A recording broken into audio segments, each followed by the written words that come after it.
NBA playoffs are underway. We're going to check in on some of the league's most improved players, ones who could make a real impact this playoff season, and do a little check in on the draft with our neighbors to the north. This is Chucking Darts, a podcast of informed, rigorous, reckless, harmless, speculative, and fun predictions about the game we love. You can call me Chuck. This is episode number 225. Last episode, 224, was a draft scouting episode about the Duke Blue Devils, but principally about Con Knipple and his star path, a real star path that I think might be there for him. That was with Brian Geisinger. We also did a check-in on Cooper Flagg and had a bit of a debate about Kaman Malawach and his NBA future. But today, when I said neighbors to the north, I speak, of course, of the Toronto Raptors. Of course, my unofficial Raptors consigliere is Esfandiar Baraheni of the NBA Daily on The Athletic, also contributor to Raptors Republic and a variety of other places, written for Forbes before. And he rejoins to talk playoffs and to talk most improved player. That's one of the things that S is so good at tracking in the league year over year and summer over summer. He came on my show last summer to talk about players who he thought could be in line for that award. And we're going to loop back in on that now and see what his ballot would look like this year. So, S, how are you, man? I'm good, man. Thank you for the lofty introduction. Appreciate you as always. Those are my Um, introductions. They are lofty. I love Yeah. it. I love it. I love it every single time. No, thank you for having me, man. I'm excited to talk most improved. I'm not gonna lie to you. I don't remember who I had on my ballot when we did this conversation. So there will be some refreshing required on my Oh, part sure. if you got, Yeah, I so think we talked. Let's see. I think Cade Cunningham was up there. You mentioned him. right. And I think I was a little bit more skeptical of that case. I think of like winning the award just because he was a Yeah. number one pick and everything. But you Yeah. nailed that for sure. It's just funny Um, how that stuff works. I kind of like maybe much to my chagrin nailed it. Because I agree with you that it's like number one overall pick getting it is well, almost crazy. I usually me personally, I think that the whole unofficial, like a number one pick shouldn't get it or a second year guy shouldn't get it. I disagree with that because I Mhm. think that if improvement's improvement, like I think Amen Thompson should be considered for that award this year, but he's Yeah. not because he's a second year guy who's taken in the top five. But I think let's see, we talked about Evan Mobley and Chet Holmgren. I know we talked about that Yeah. when you came on. But you mentioned Dyson Daniels. I think we talked about Christian Brown. Yep. Yep. Um, but I would say that the player this year if I had a vote, who I would have given it to is probably Zubac. And Yes. we didn't talk to about him, I don't think, in that episode previewing the year. And Hmm. he does not fit the typical profile of a most improved candidate. And I think he's got like some real momentum toward winning that award just based on what I've read and what I've listened to, Yep. which is great. Like I would support that. It's just unique because usually it's like a first time all-star who wins, and he is not that. But would he be at the top of your ballot, Zoo? No, not at the top. Not at the very top. Okay. I I I think Zoo has always been good and underrated. And so the improvement to me, it's like, well, now people are just noticing that Ivica Zubac is good at basketball versus it was, yes, he has gotten better at certain things. But I think it's more about like people's attention has gone towards Zubac being a good player. It's the same sort of thing with Norm Powell, where it's like, yes, Hmm. obviously Norm Powell was awesome to start this season, great shooter, good secondary scorer, but this isn't any different than what he's been before, really. He can always be a good secondary scorer, always good talented shooter off the catch, all that type of stuff. So to me, that also doesn't make for a most improved type of case where like the improvement is more just about the hype or the object. That's the way I kind of look at improvement. But at the same time, I understand why those guys have cases because Zubats has been so integral to what the Clippers do this season. Norm Powell obviously has been very important to what they did before Kawhi Leonard returned. And just their impact on winning has been a massive part of the Clippers being a great team. So that plays into the fact that these guys are MIP ballots just because of Yeah. the improvement the team itself made. In terms of like physical improvement the player actually made, I think Zubac was always this good, man. I think it's just he got more opportunity, Harden in the pick and roll, giving him very, very great opportunities to feast. I think some of his post touch stuff has gotten better. That's true. But to me, it's more just about a guy who is always, over the last couple seasons, has been this level of good. He's just refined it to that level, if that makes sense. Well, that certainly begs the question then of who you think is at the Yeah. tippy top this year. So he's not, unfortunately, the guy I have as number one is not eligible for the award.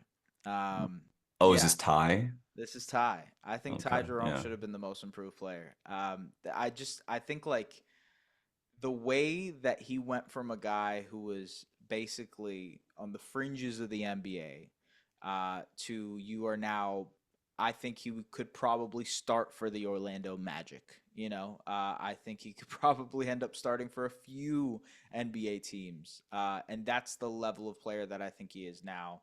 The scoring is awesome. The floater is incredible. The pull up shooting is great. The decisiveness in the pick and roll, everything you wanted from him from when he was in college has basically come to fruition here this season with Hmm. the Cavs.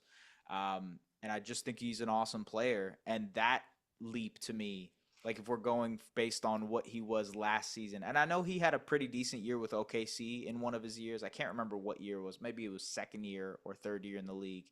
He had a decent year with the Thunder in like 30 games, right? But if you think of what he was for the first 2 or 3 seasons of his career to now, it's just such a monumental change compared to, I don't want to kind of dog Zubats and his improvement or whatever, but like it's just a bigger improvement to me than Zubats being like a very, very, very good starter to a guy who's on the fringes of an all-star ballot. No, it's a great case. Ty's been great. I think that he this award season, particularly with most improved and sixth man of the year, which Peyton Pritchard just won, but Ty had a really good case for that award as well. Totally. Yeah. Uh, I think those two players and another one who I don't know if I most improved, no, because I think it came on too much at the end of the season. But I think Davion Mitchell on the Heat kind of falls into this as well. Uh, I think that sort of backup point guard, and I guess Davion started their last playoff game, but that sort of backup point guard role, it's just interesting that all three of those guys now find themselves.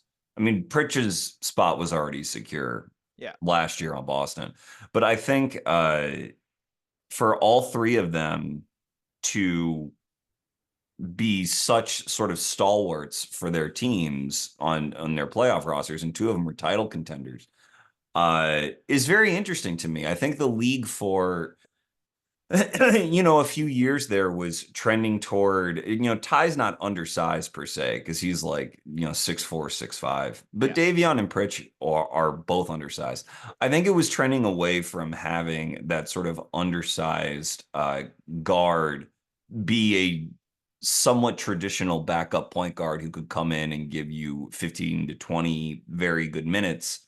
Yeah. Just because all the initiators were getting so much bigger and you're staggering stars, and so these backup minutes are almost being occupied by a starter who's just sort of coming in at a different part of the game. But it's credit to all three of them. I think Davion more defensively tilted, Peyton and Ty both offensively tilted, Yeah. that they're all so good at what they do. And you'd like the bar is very high. I mean, you have to be a very efficient scorer at that size to be able to get those reps. But for For them sure. to lock all that down and lock that in, I mean, and it shows that it scales up to the very best. It can scale up to the very best teams. Like, do you expect as the Cavs, Cavs are up 2-0 on the Heat, Hmm. they're the one seed, so we would expect them to play, probably the Pacers in the next round, Yeah. barring a reversal in that series. Yeah. But if they get, second round conference finals, maybe even finals, do you expect Ty's role to really shrink based on matchup, or do you think Mm. they rely on him enough that in the deep, deep water, he is going to be there? Because I think he will be, but I'd be interested to hear your thoughts. I think there could be tweaks to their rotation depending on what they need. I think like against Boston, they probably end up needing Isaac Okoro a little bit more on the defensive end. They might need Dean Wade and his size and flexibility in terms of shot making. But I think generally they'll always need a Ty Jerome like spark plug guy who can be just, hey, try to get us a bucket in a certain situation or try to keep this offense afloat while we're filtering through our rotation. Like that's something that you're going to always need in the playoffs. So maybe against Boston, maybe against OKC when obviously very very good defensive teams and they can scheme for the Mobley and Garlands of the world and probably hunt out some of the Jerome. It's not like he's a great defender by any means, but like No.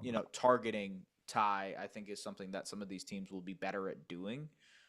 So in those situations, yeah, maybe his minutes dip a little bit, but I think generally he's going to play consistently. And it's just more matchup based. Like you need more size in this series. You might not need as much ball handling, but yeah, I think against Boston, it is, it's more complicated than I'm making it out to be, but it is very easy to sort of match his minutes with Pritchard's. with I Peyton mean, Pritchard, yeah, like it does sort of afford you that chance. And that would really be the real NBA nerds investment in that series is who's that better backup point guard? Was Ty Jerome robbed in six man of the year by that rule right, for 20 yeah, minutes a game or whatever, or like enough games in which you played for 20 minutes? I think that's the rule yeah, about that yeah, one. But yeah.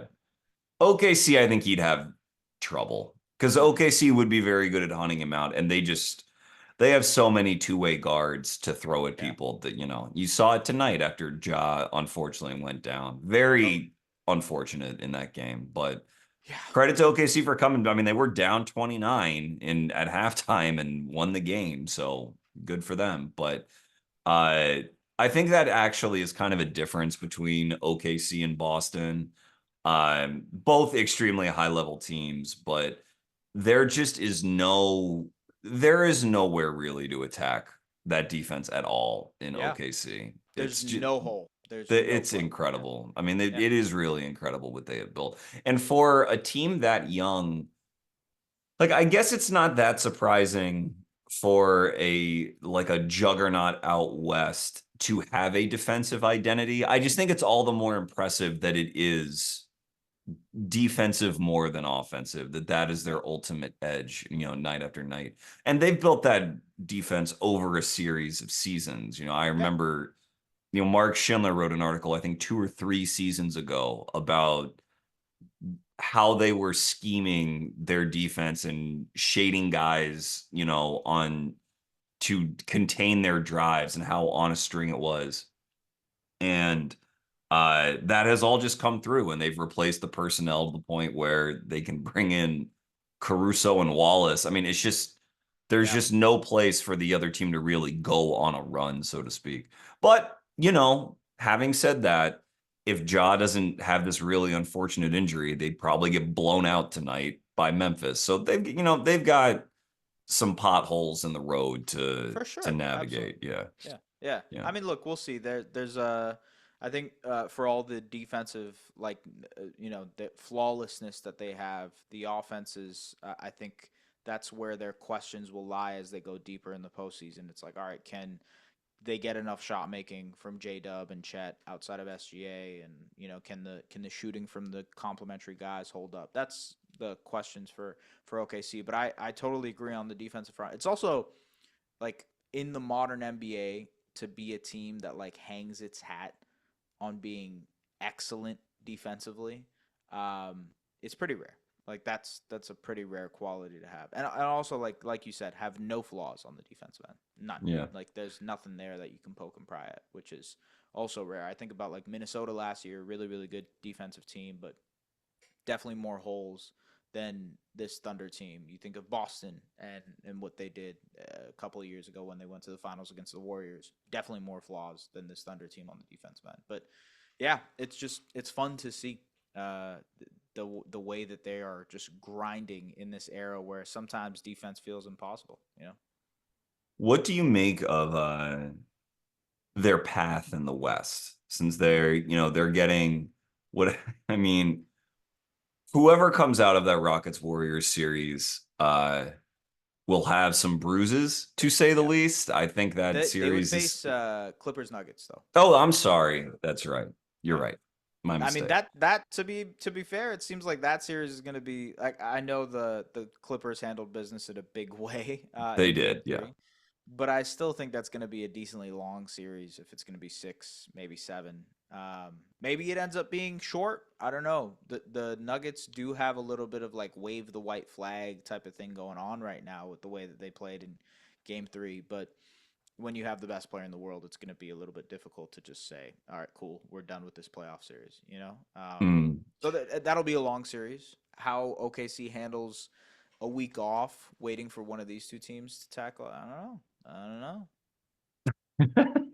I think if it's so I had this discussion with a buddy today. I think if they play the Clippers, I picked the Clippers in that Denver series. Yeah, But to me, the Clippers also hang their hat on defense. I know they've been like number one net rating for the last, chunk of the season.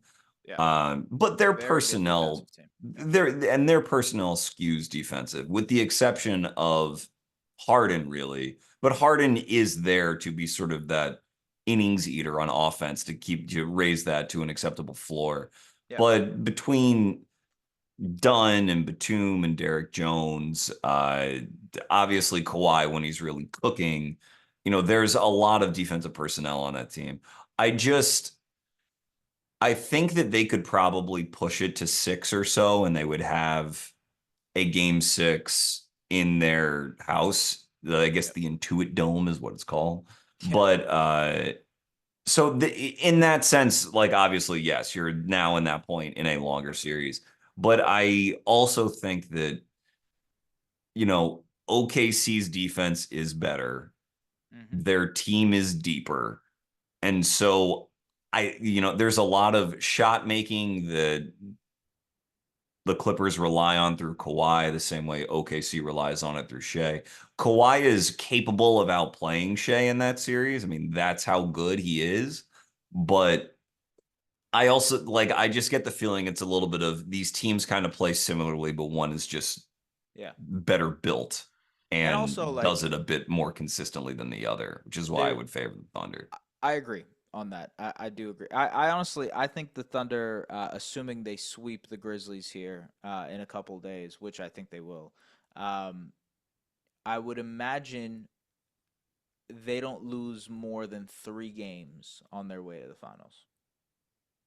I Yeah. think I think anybody in that other side of the bracket is not taking them to 6 games or 7. Maybe the Warriors. Maybe if the Warriors really grind it out and Jimmy is healthy, they can push them a little bit. But Would that that's be your number one threat to them, the Warriors? no, it's the Clippers. Yeah, it's the Okay. Clippers. Yeah, yeah. Interesting. Well, I But know the Lakers had some signature win against them, I remember, where they they beat did. them by like 20. They were Yeah. really up on them. I think that the Lakers, or pardon me, the Thunder are certainly the most direct beneficiary of the Lakers not getting a big at the Hmm. deadline with that whole Mark Williams Yep. aborted trade, which I thought was very strange at the time and kind of reeked of cold feet from the Lakers. It was absolutely cold feet from the Lakers. Right. And I just don't. Your feet must have been extremely chilly knowing that LeBron's 40 and like you're about to make a run. Like, I just don't know what their plan B was if they just Yeah. decided Mark Williams was not for them. Because Mark Williams kept playing and he did his Mark Williams thing. It's not as though he's this defensive anchor, but he was 20 and 12 a lot of nights after the Yeah. trade deadline. And so I just I don't know. It seemed like they were just content to go into the playoffs with a pretty sizable hole that was going to prevent them from winning the finals. And Yeah. that is a big deal when LeBron James is on your team. But Hmm. um I I think on the flip side though, the Lakers are less vulnerable against the Thunder specifically um if the Chet and Hartenstein duo, if they have not found their sort of synchronicity at that point and they have issues maybe sharing the floor, then I could see the Lakers being able to skate by without a traditional big, just because I don't think the Thunder are like a incredible rebounding team. Yep. I also think that the Wolves are. I, I picked the Wolves in that Lakers series, and I think the Wolves would I would favor them against either the Rockets or the Warriors in the second round. And if the Wolves got all the way there, I think the Thunder would beat them, but I think the Wolves can give them some problems. I think they have sort of the high end ceiling when they're Yeah. really cooking to give them some problems. What do you think about Minnesota? They've played them tough this year. From what I remember, a lot of those games have been very close, very, very competitive, especially on the defensive end. Minnesota's one of those teams that, like, I don't know if it's the characteristic of their star in Anthony Edwards, but they get up for the best competition and then just play terrible basketball against the worst competition. It's very funny to watch. But yeah, against OKC, they would be 100% ready. And like their defense, for what it's worth, they I believe they were top 10 in both offense and defense to finish out the Mm-hmm. year. Um, and the defensive side of the ball, like they can lock in at a major level too. I think that's why the Lakers are having some troubles right now in kind of dealing with them. To the Lakers' point, I think the way that they play defense is just exhausting. That's why I don't know if they'll be able to do that consistently through 3 rounds. That's sort of the way I think of it. It's like even if they get to the Western Conference Finals, they just might be so tired, and at that point, Western Conference Finals, it's every other day, right? The games are every other day versus now you Right. have the 3, 4 day breaks and whatnot, which really benefits LeBron.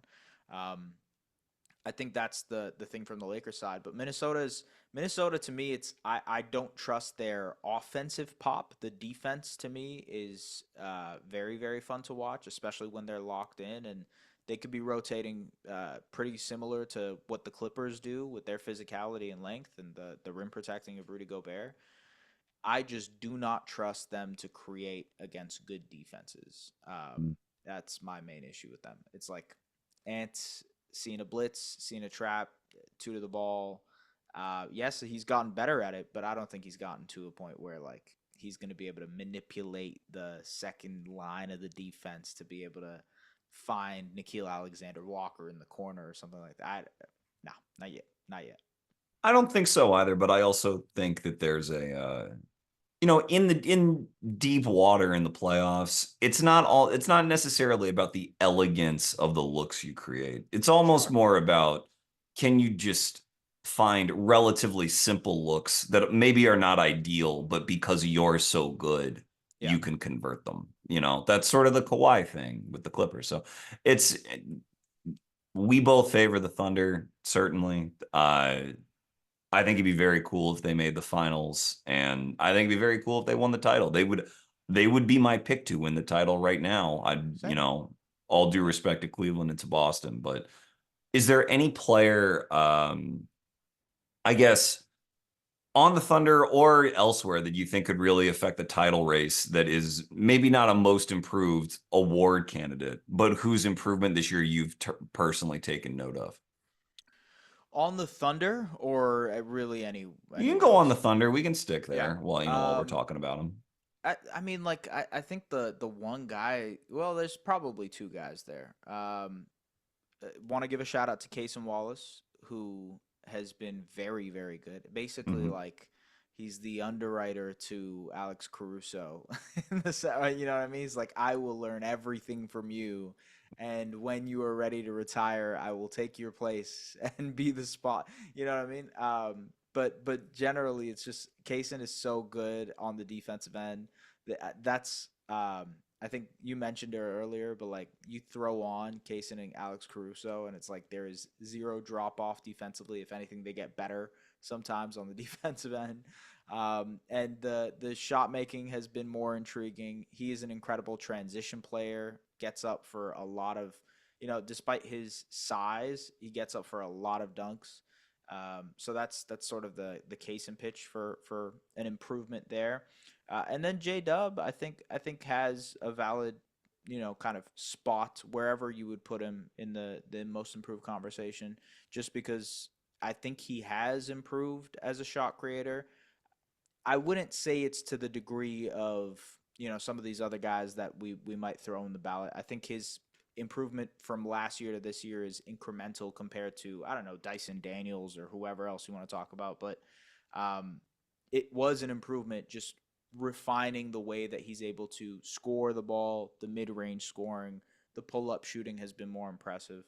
And then defensively, he was a monster this year.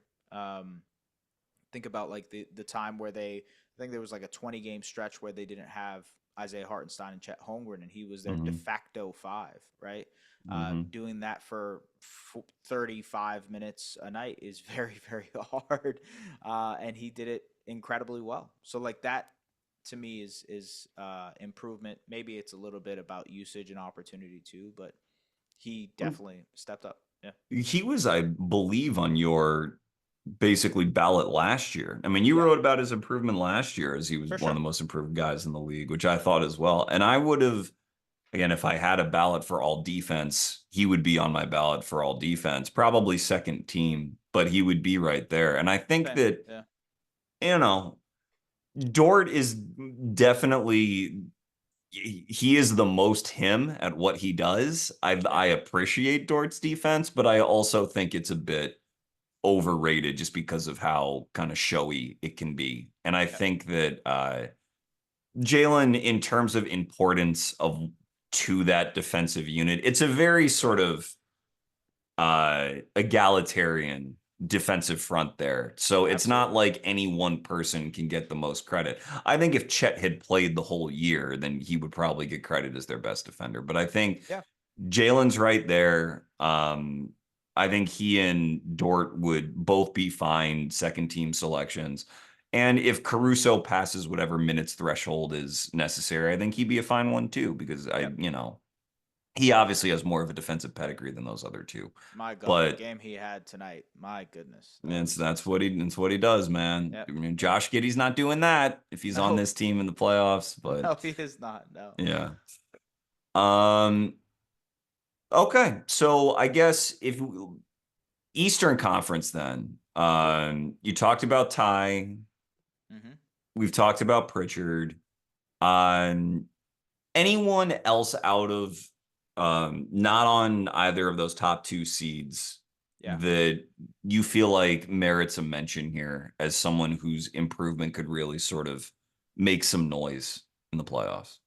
Ooh, in the playoffs. Okay, that Yeah, is a different. Oh, you know what? I completely forgot another OKC guy. Just to mention him, Aaron Wiggins, I another was guy. hoping you would. Yeah, Right. yeah. Yeah. That I was Did kind he of going through play my tonight? I list. saw that they like gave AJ Mitchell minutes over him, and I was a He little did. Wait, perplexed. hold. Let me double check here because I truthfully only watched the second half of that because of what the score was. But Aaron Wiggins played 6 minutes tonight. Interesting. Yeah.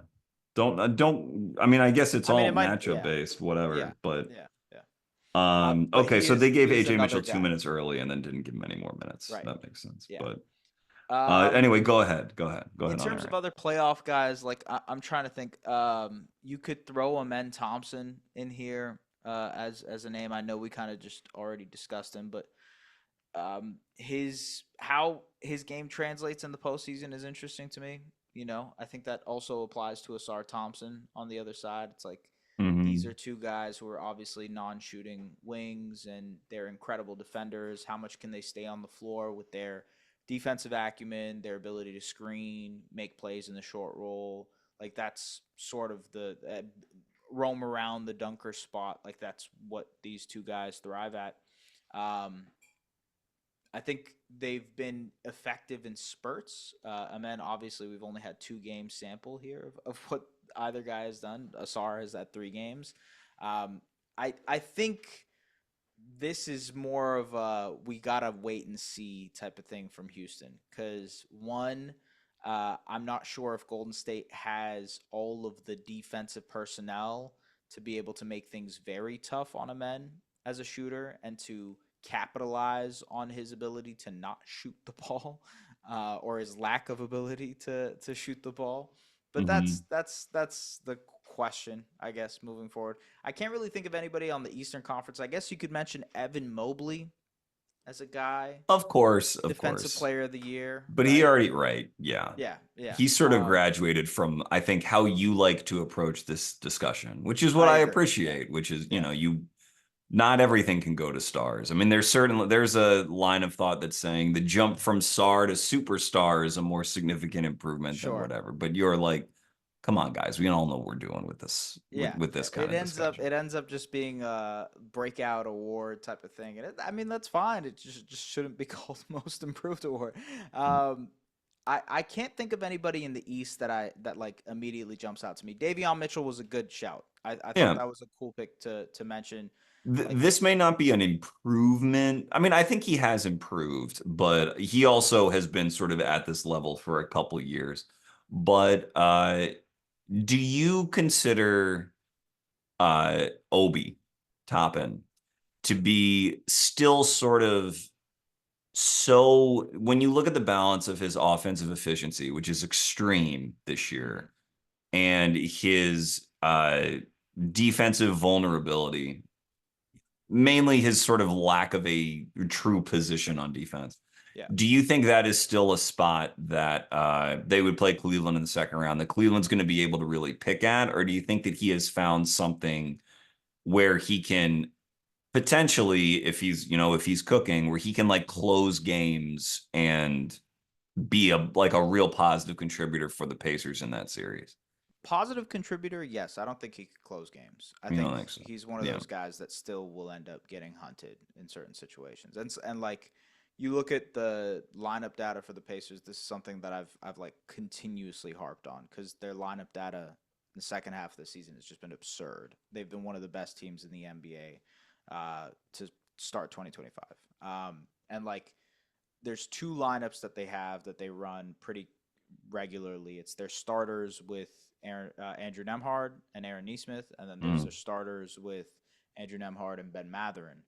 Mm-hmm. And those 2 are like 2 of the 10 best lineups in the NBA since the start of 2025. Like on a net rating basis, under a certain minute restriction. I can't remember exactly what it was. I think over 100 minutes played. But they love those lineups to close. So I don't know if Obi cracks that when it comes time to play the Cavs or the Celtics or whoever. Um, I Can I do. ask you? I mean, Carlisle has his preferences, and he loves his three guard lineups, and that's Totally. who he's Yeah. always going to be. But and I know they still rely a lot on TJ McConnell. Obviously what McConnell did in the playoffs last year is going to give him a very long leash this year. Uh, but in comparing Obi to someone like Matherin or Neesmith, I mean, Neesmith guards point of attack in a way that Obi does not. Yep. That's certainly significant. Um, but do you believe that they're like, The do you believe it is Matherin so Toppin. clear that as that fifth guy, it's even if it's how the Pacers are going to approach it, do you think it is so clear that that is like the right decision to give Neesmith those sorts of closing minutes as opposed to going with like a little bit more size Yeah. against a bigger team like Cleveland or Boston? I guess you could debate that. I think it's worth an argument to have Obi Toppin just because like size is everything in the NBA, and if you can cover more space defensively with that, if Toppin Obi can be engaged on the defensive end, then yes, absolutely.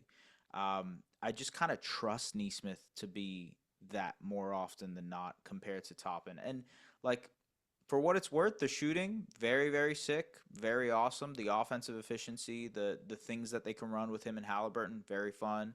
The way that he's obviously excellent in transition is also incredible. Mhm. Um, I still think I would trust in the defense because to me the big difference for this Pacers team compared to last year is just how good they've been on the defensive end. Like they've really found an identity defensively, and I'm not sure Obi plays into that as much as the other guys that we mentioned. Matherin might be a different situation. I think you could if like Neesmith is having an off game, you could argue one way or another between Matherin and Toppin, and I'd be completely fine. It's like, do you need ball handling? Do you need shot creation? Okay, then go Ben Matherin. If you need size and if you need just like another guy who can knock down a shot, go with Obi Toppin, you know? But Mhm. yeah. Yeah. And because Jarris Walker has solidified his rotation minutes this year as Yeah. well. There's always that tension now. Once they drafted Jarris and then they get Siakam in the middle of the season last year. And there's like obviously not everyone, there's not going to be room for everyone really long term there. And I Obi just remains interesting to me. I'm always intrigued by players who are very, very efficient at modest usage because Hmm. certainly the idea would be that you should increase their usage until that efficiency comes down.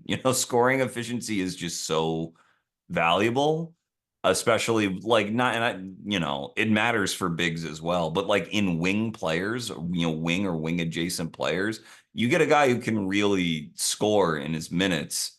And I just don't know that it's clear that the Pacers have found the limit to Obi's usage within that Interesting. team.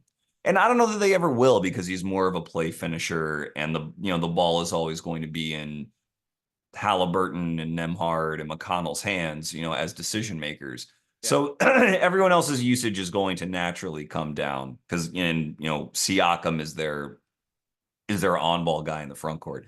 But I I'm just curious. I like Neesmith Hmm. and I like Matherin for who he is, but I think they trust more in Neesmith, obviously.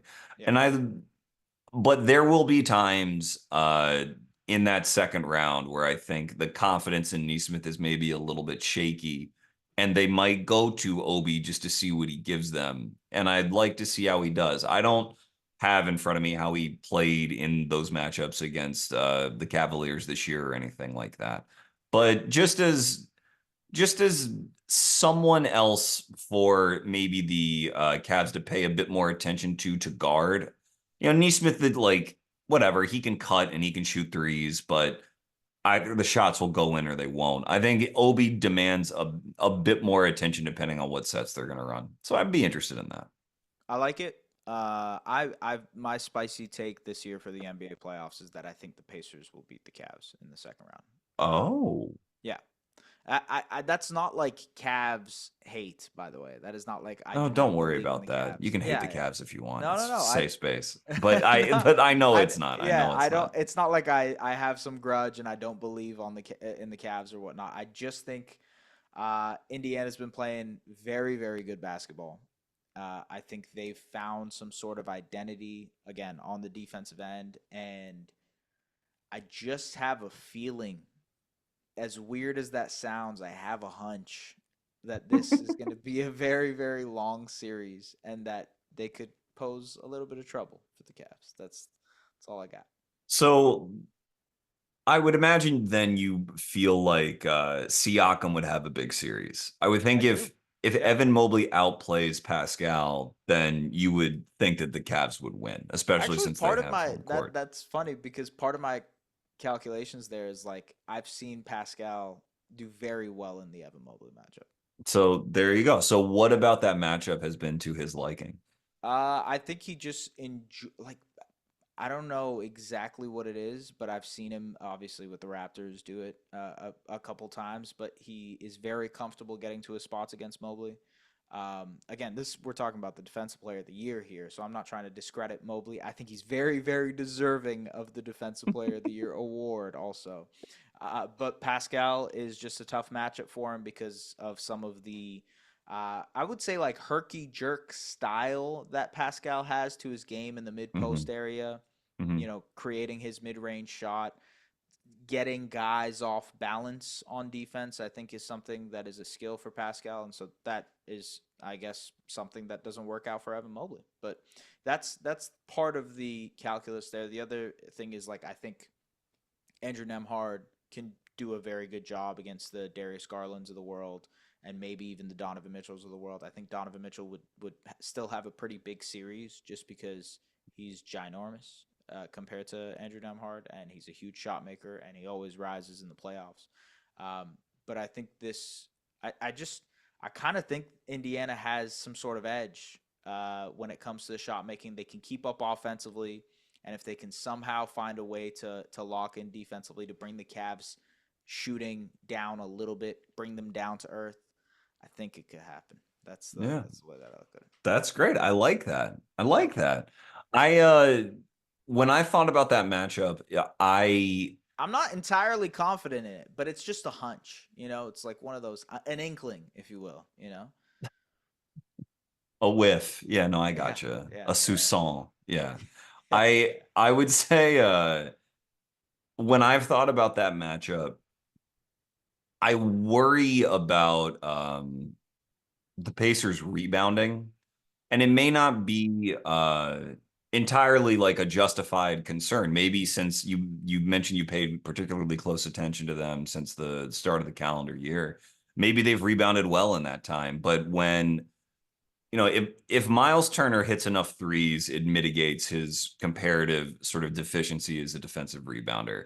yeah. But against Allen and Mobley, who I think just clean the glass really, really well and wall off the rim really, really well. Uh, I would be worried in a 7-game series over uh like I just think the Pacers would have to shoot so well in that That's true. series, which they are capable of doing. They Yeah, are they're always an excellent shooting team. I just think the bar for them would be really, really high. And it's not as though Cleveland would not have spots to pick at themselves, on offense against Indiana's defense because Halliburton's going to be on the floor. yeah. But what do you think about sort of Miles Turner, Jared Allen, and that sort of aspect to it? Has to be a big Miles series for sure. Yeah, especially when it comes to stretching the floor. Like if he can kind of, I'm assuming again that Jared Allen's going to be on him. If he can draw Allen out of the paint and then create more opportunities offensively for the Pacers that way, that makes a lot of sense to me. I will say it's a different series, but rebounding hasn't seemed to be an issue for the Pacers against the Bucks, and they obviously have their double big lineup of Hmm. Giannis and Brook. Although that double big lineup has not been good to the Bucks in this series, they've actually fared better when they go small. And I wonder if that's something that the Cavs will end up having to do against Indiana and go one of the bigs versus having just two of the bigs on there. They do like to stagger them anyways. Hmm. So maybe that ends up being a little bit of a factor to play into Indiana's hands. But again, the rebounding is going to be something, but I don't think it's enough to dissuade me from saying Indiana can't win, if that makes sense. No, I mean they certainly. I would never say they cannot win. Right. Yeah. Yeah. Yeah, I would still take Cleveland, but it's a good discussion. It's a good discussion. A healthy discussion. Yeah. Yeah, like you always want to have a team that is capable of playing at a level good enough. And Yes. they are capable of playing at a level good enough for sure. Um, so another thing that I had thought about in this episode and discussing with you was a little like if there was any rookie that really stuck out to you as someone who you follow the draft a bit, but more during draft season, not what you Sure. do primarily. Raptors had a rookie, Jonathan Mogbo, who got some play. They had Jacoby Walter, who got some play. Yep. But was there any rookie across the league? We'll sort of put Castle, Reese Shea, Sar, those sort of top 5 picks. we'll put those to the side. Anyone that you saw that really stepped out to you as sort of being a pleasant surprise, given sort of the negative press that the rookie class had? Yeah, I've actually got a chance to talk about this with Alex Hoops, my guy. Very very cool person. But I think we're all in agreement here. Matas Alex, Buzelis. and that's Alex Golden. Just check in, Yes, Alex I know. Hoops. Yeah, Yeah, I know. they're Yeah, the for the audience, you gotta no. It's just clarify. there's another guy who's Alex B Hoops, and I get them confused. But Oh, yeah, really? Okay. yeah, Okay. yeah, You're yeah. good. You're good. But yes, anyways, Modest Buzelis is the answer to that question. I think he just has moments where you're like, whoa, where did this come from? And to me, that's really exciting because you want to aim for that like high upside type of player, especially in a draft like this. And so to me, it's very intriguing to think of Modest as like this jumbo wing who can create off the bounce a little bit, who's like a superb athlete and can eventually become a pretty good defender because of his length and just kind of do it all for the Hmm. Bulls on the wing. What that looks like from a star trajectory standpoint, I don't know. I think like there's still a lot of steps to go before we can start having that conversation. But there's been moments where you're like, you actually are generally wowed by the plays that he can make, and to me that's intrigue, and to me that's like enough for Chicago to be like, all right, well, we're middling again. We got a lottery pick. We'll see what happens with this lottery pick, but at least we got Mattis, man. At least we got Mattis A to Chicago kid, by the way. a Yeah. Chicago kid. Yes, absolutely. Yeah, they do well with drafting their Chicago kids, don't Well, they will draft them. So if they get a good one, then they they? do well with it. Like Yeah, that yeah, yeah, is, yeah. I don't know that their Well, priorities Io are too, right? Io necessarily DeSumo too. Yeah, IO too. yeah, yeah. And in this draft, well, Kasparas Yakashonis is of Lithuanian descent and was at U of I. Right. Yeah, yeah. Will Riley went to U of I, and I Mm-hmm. like him. I think he's kind of underrated. And Jeremiah Fears, the University of Oklahoma, is from Joliet. So the Bulls are like, man, we've got three guys we could draft. This is great. But yeah, I to me, Matas is the guy. Nice. My uh on my board, I had him basically where he was picked. Like I think 11 or 12 was where I had him. And I spoke about this on Jack Quantrill's podcast, The Drop Step. I don't know if you know Jack, Yeah, but yeah, yeah, yeah. I said on that podcast that I thought that if I were personally doing a redraft, I would take Modest number one. I think that, and the other guys I had around the top, I would still have around the top, which Mm-hmm. were Edie and Ron Holland and Reed Shepard. I still believe very strongly in all of those guys, but Matas would be the guy that unequivocally would join that group, and I think has demonstrated the most upside out of any of those four and out of anyone else, in my opinion. Yeah, yeah. Does more on the ball than I think Reese Shea ever will.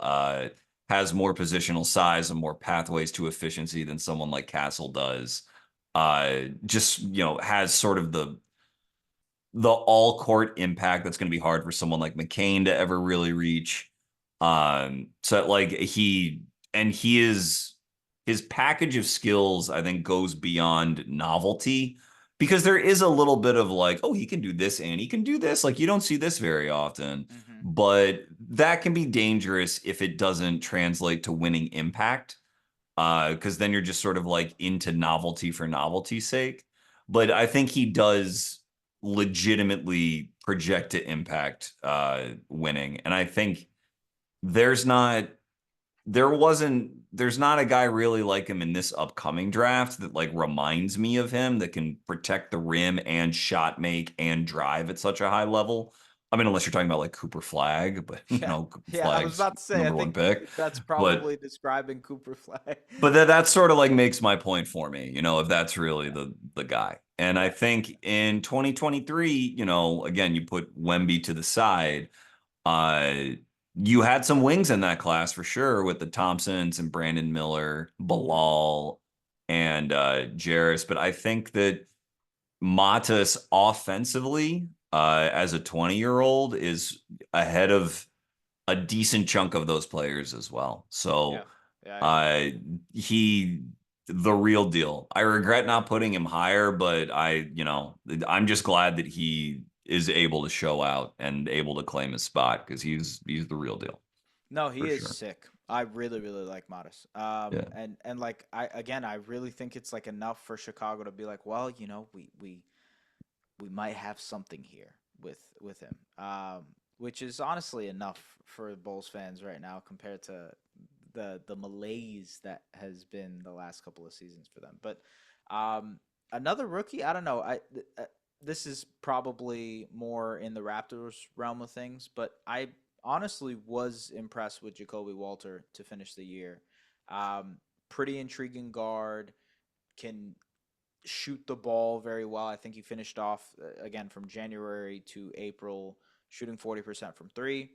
Thought he actually showed a lot of defensive upside, length, Mm-hmm. athleticism, very Mm-hmm. good in isolation. His isolation numbers were really good defending ISOs. Um, Getting around screens is an issue for him just because of his size, and so filling out athletically, I think is the next step for him. But pretty cool two-way player. And I think he's going to be a rotation guy for the Raptors. I think we'll see what happens with Grady Dick. I think Grady had a really good second year, but some of the defensive stuff kind of fell out the bottom type of thing where if if he can't stay on the floor and gets hunted on the defensive end, you could see there being a conversation for Jacoby to start over Grady next season. But this is more Raptors minutia stuff. Generally, it's just like Jacoby has made a point of being pretty good at basketball, and so it's intriguing to see a guy who can kind of knock down shots but also defend at a pretty high level already Yeah, in his rookie. as you say the word minutia, as if it's some sort of like like my podcast is above minutia. Please, please. No, I uh, actually want to hear out of Grady, Oshai, and Jacoby. yeah. Who are you most optimistic on as like someone who you think could probably play 25 minutes a night for the next good Raptors team? Who do you think is the most likely out of that trio? I still think it's Grady. Mhm. Just because I think the offensive upside for Grady is much higher than any of those guys. The shot creation that he showed, the mid-range kind of like get to your spot type of things that he showed in the first couple of months of the season, especially when his bot like he lost weight throughout the year, which I think limited him towards the Mhm. second half of the season physically, and that led to some of the defensive issues. But when he was at his, thicker phase, if you will, he was doing really well at finishing Yeah. around the basket. It was impressive to see him make plays defensively. If he can get to that level physically and sustain that, it's 100% Grady. But I think to me, Jacoby is like a safe bet where you're like, okay, I know what this guy will eventually be. He will be a pretty good two-way player who can knock down his shots. Think of like what Aaron Neesmith is doing currently. Like that's Mm. like the floor of what I can see Jacoby Walter doing in the NBA. Can he The become? floor. The Yes, floor. yes, dude. I really think he's an intriguing. I'm Wow. telling you, man. Dude, his defense is very surprisingly good. I was taken back by it. Again, I'm not like a draft expert by any means, so I wasn't locked into Baylor tape or anything like that. But um his defense was surprising to me. I think his defense can be at a very, very high level. Um and if the shot can come around, if he can consistently hit like at a 39-40% clip, that to me feels very Aaron Neesmith-ish at the very least. So, Well, yeah. I'll say, man, if Aaron Neesmith ends up being Jacoby Walters' floor, then he's like one of the 10 best players in that class. No, no question. Like, because Nice. Okay. Yeah. Neesmith's gonna start for A good playoff team. teams for Yeah. like 5 years, Sure. for Yeah. contending teams. I will say that my issue on like the Neesmith scale when I scouted Jacoby, and I didn't watch a ton of Raptors this year, but I don't blame you. that's okay. That's all right. No, the quality of basketball I did watch this year, again, you're giving me too much credit. I'm watching a lot of like Big East, so it's okay. But Fair. I think the primary difference that I thought I saw in Jacoby's tape at Baylor was Mm, just athleticism. I did not think that I thought he was strong, but yeah. I did not necessarily see him as a more than, I don't know, 65th percentile NBA athlete sort of deal. And I think that Neesmith is probably around 75th, 80th. And that's a small difference, but I think an important one. And I think Neesmith, I think Jacoby has decent length. I think maybe like 6'8", 6'9" wingspan. I remember Aaron in his year, I think measured out around 6'11". It's just like it's small Interesting. Yeah. gradations, but But those to your point, like that does make a world of a difference when we're talking about like these two-way guys who can yeah. stay on the floor for both things. So totally Because agree. they're going to be relatively low usage on offense because Yeah. they don't really have the creation juice. Yep. And so, every little bit counts. And like, there's always some other like truly defensively tilted, Wallace is a blue chip example of this, but you've got, there's going to be like a Keon Ellis floating around who wants to Yeah. take your minutes, who's you're Chris Dunn, Yep. those kind of guys. Um, but that's interesting. I'm glad that Jacoby defended as well as he did.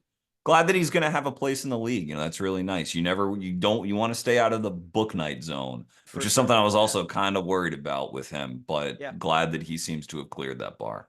Yeah. I do wonder the physically that like he is not a great finisher at the basket right now. Hmm. That's definitely some of the physicality stuff that you're talking about, the length that you're talking about. So we'll see if that fills out at all. Neesmith is also just like sturdier, you know. He's like a Older wider though, body. he's a chance to Sure, fill out. But for yeah, sure, for yeah. sure. Yeah, we'll see what happens with Jacoby, but I was intrigued to say the least when it comes to Cool. him. But yeah. Well, speaking of which, and we can use this to sort of wrap up, this is a momentous draft for the Toronto Raptors. Ooh, Maybe they have a really good night in Lotto Night in a few weeks, and they man, are am I hoping? Yeah.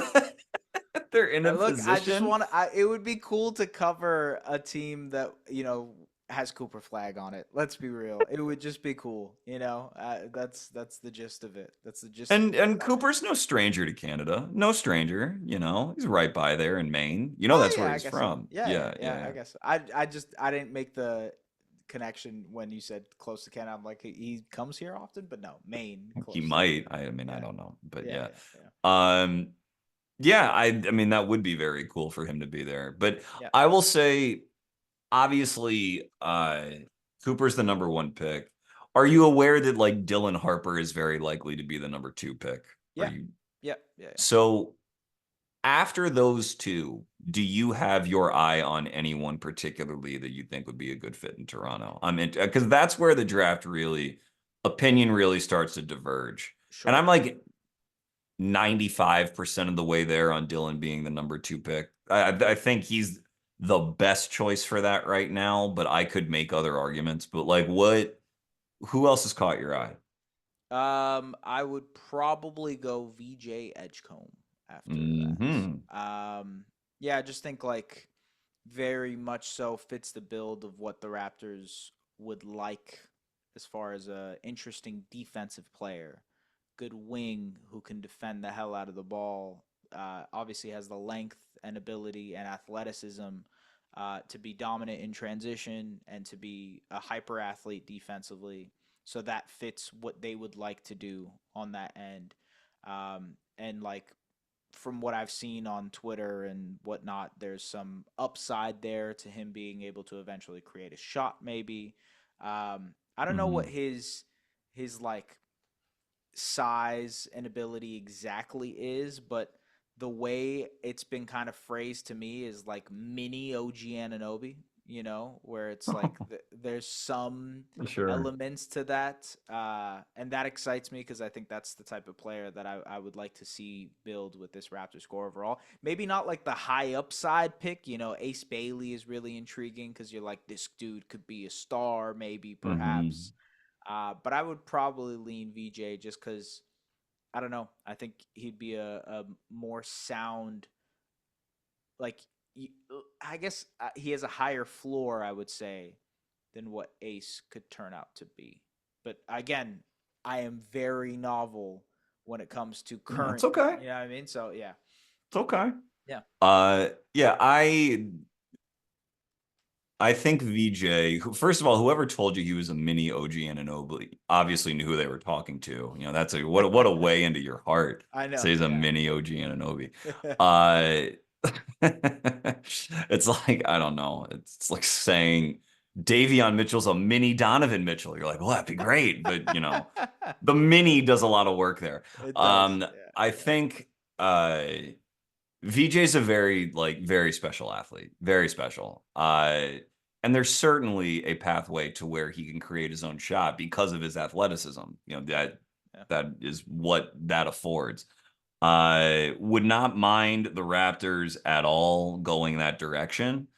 It's just you want to look at guys like, so you have Donovan Mitchell, who's sort of like the alpha outcome of this hyper athletic sort of non-natural point guard. You can call them shooting guards, but also like traditionally shooting guards Combos. are 6'5" to 6'6", and Yeah, I think VJ is like generously listed at 6'5". Donovan I think is around 6'3", 6'4". You have Donovan at one end of the spectrum. Jaden Ivey, I think, was sort of, he certainly would be on the court for the Pistons in the playoffs if he were healthy. I think he absolutely. was he Yeah, was trying to get himself ready to play in this series. I don't know if that'll still happen, yeah. but he's another example. Jalen Green is sort of another version of this player, and it's just a lot of it comes down to efficiency, the way that a lot of wing players come down to efficiency, and how good a shot maker are you, Hmm. how good of a catch and shoot off ball player are you? Um, because even in Toronto, where they're not where they want to be, a lot of usage is still accounted for on that team through For RJ sure. and Scotty and IQ. So Brandon I Ingram also. Yeah.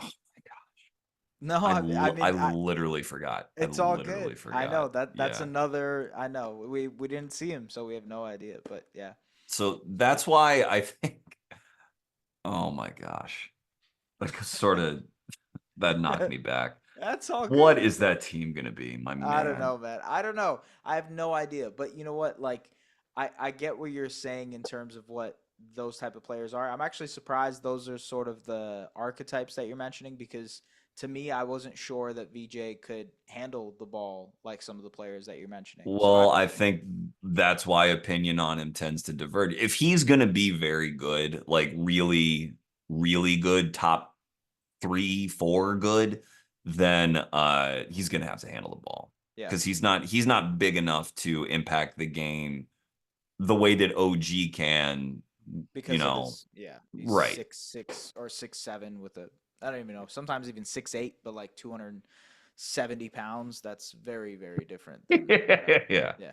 Well, so because of that sort of usage squeeze that the Raptors have, they obviously, I think, could either go, they have lower usage shooter types that we've discussed in Grady and Oshai and Jacoby. Hmm. I'd be very interested if they drafted Con Knipple, who's in that In that vein yeah, in that realm. Yeah, yeah. at Duke, but I think that Con is the best shooter in the draft. And I said in my episode, so I won't rehash it. I think that because he played with Flag and that, that Duke team had like veteran ball hand Tyrese Proctor's on that team, he's going to be in the draft. Like Khan didn't get to show everything that he might be able to do on an NBA floor. And like I think there's some latent upside there where he can play off the ball right away and help a team right away.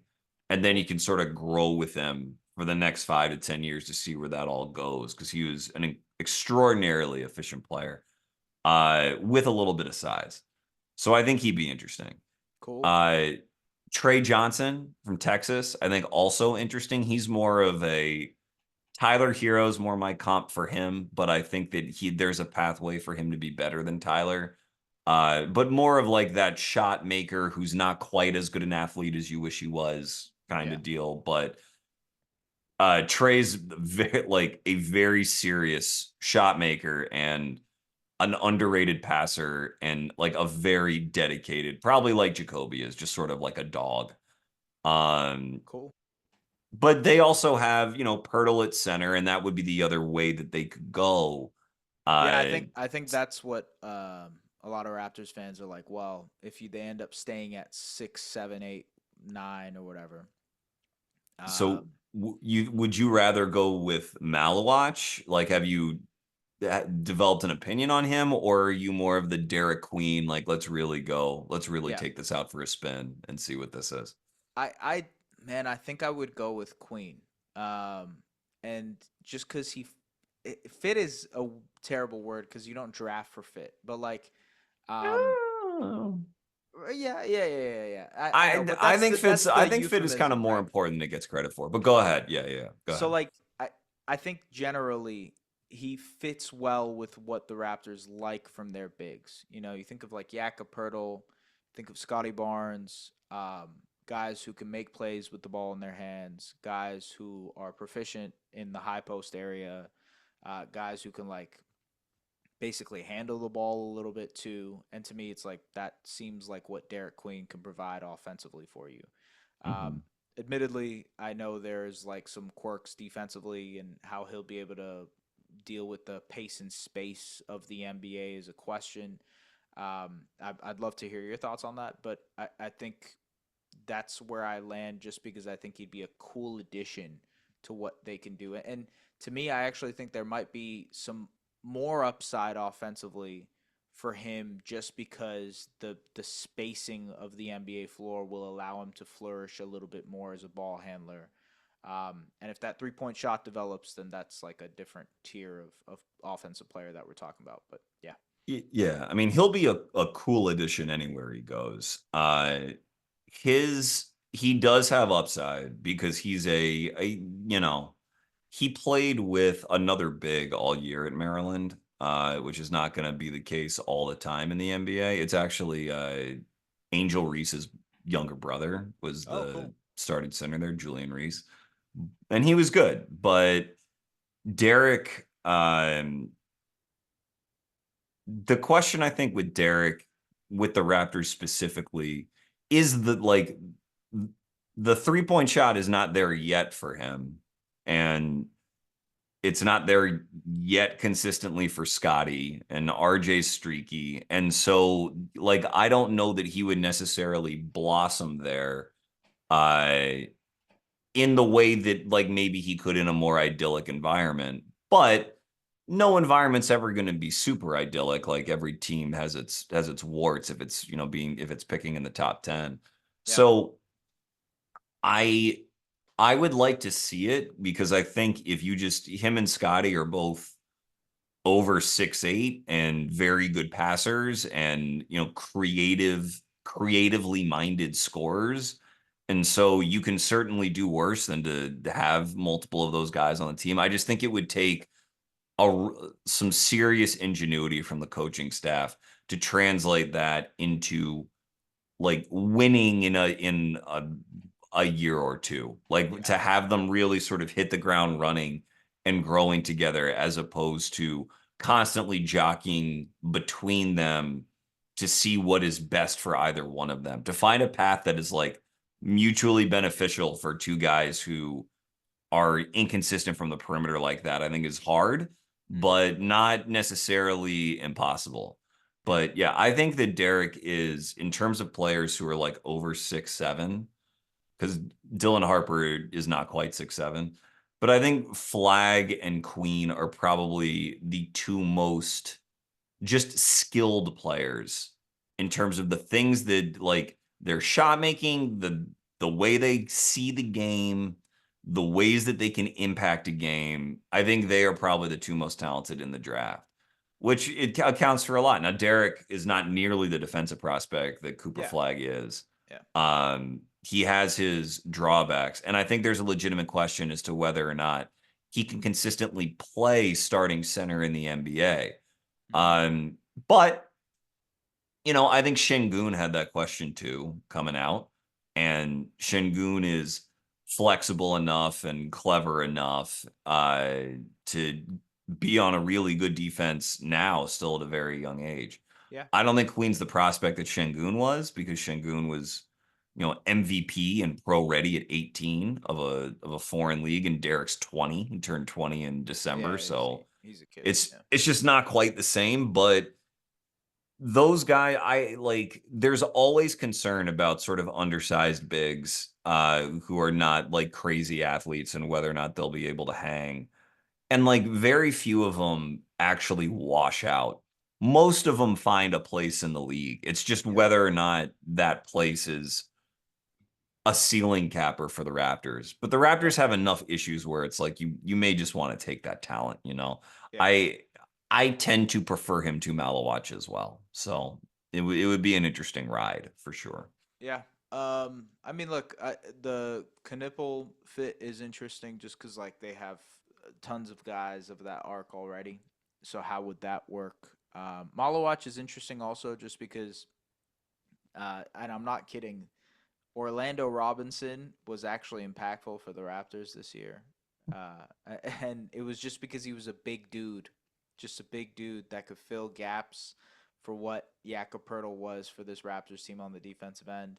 And like if you bring in Malawach, who's obviously a massive human being and a big Hmm. target for lobs and whatnot, I think that could be pretty interesting in the pick and roll. Obviously, that's sort of like not. Yeah. I don't know, but yeah. I think Malawatch is like, he's very young, and I think his defense is sort of being oversold on what it is now. Like defensive Fair. potential down the line, sure, but I think he's a better offensive player now than he is a defensive one.